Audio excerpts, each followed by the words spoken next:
Welcome back to Principles of Economics with Professor Klein at Cuesta College.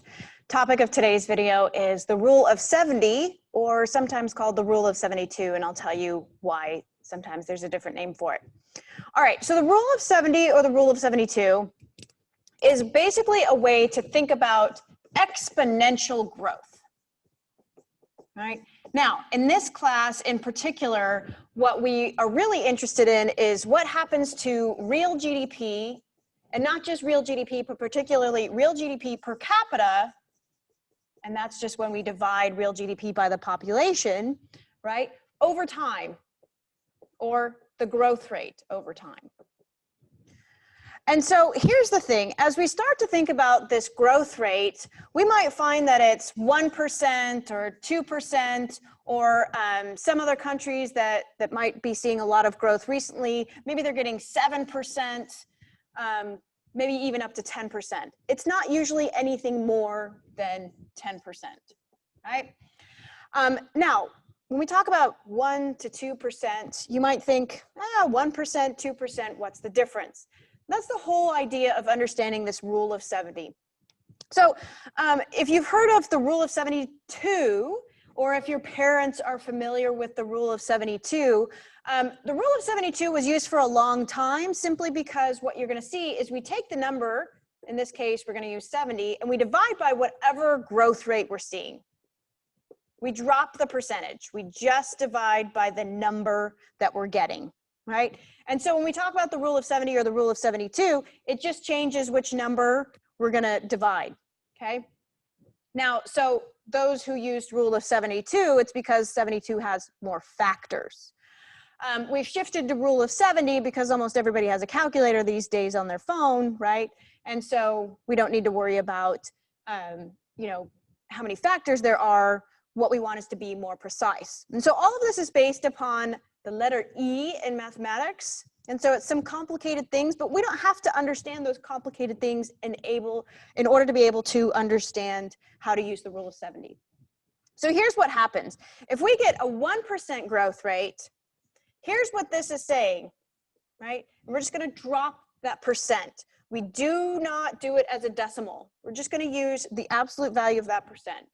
What this tells us is that whatever number we're looking at, so in this case, real GDP per capita, that it will double, the amount will double every, and in this case, 70 divided by 1, every 70 years, right? That's what this is telling us. Now, if we were able to get a 2% growth rate every single year, well, we're going to find that instead, we're going to double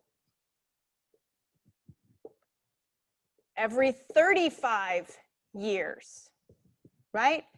Now, initially, that might not seem like a very big deal, but let's just consider this, right? Let's say that two countries start off the same, and I'm just going to go in 1900, and let's consider 1935 and 1970. We have country A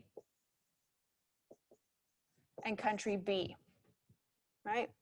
If country A starts off at, let's say, 1,000 real GDP per capita, and so does country B,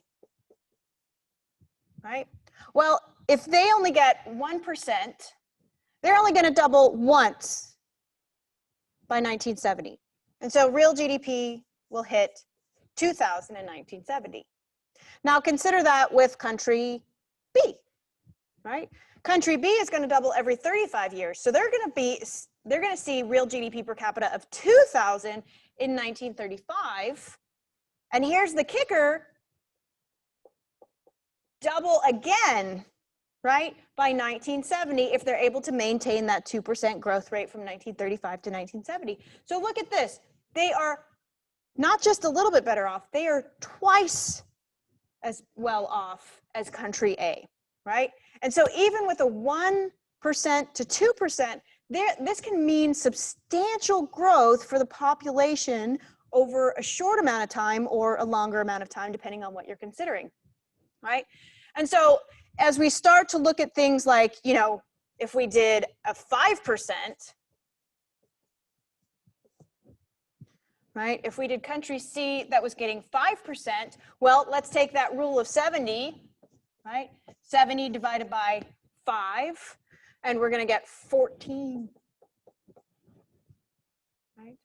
So now it's going to double every 14 years. So, or another way to think about this, it's going to double 5 times in 70 years, right?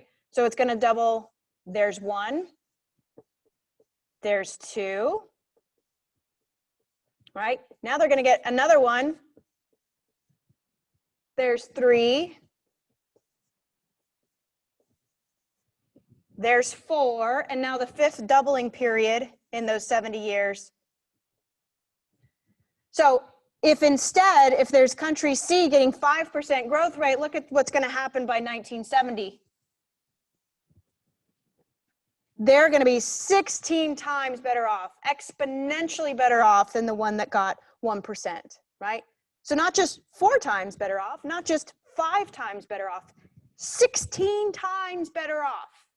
That's the power of exponents. That's the power of exponential growth. And that's how the rule of 70 can help us understand how small differences in growth rates, 1, 2, 5%, can have a massive impact across generations and across economic growth. Hope that you have found this helpful. I'll see you next time.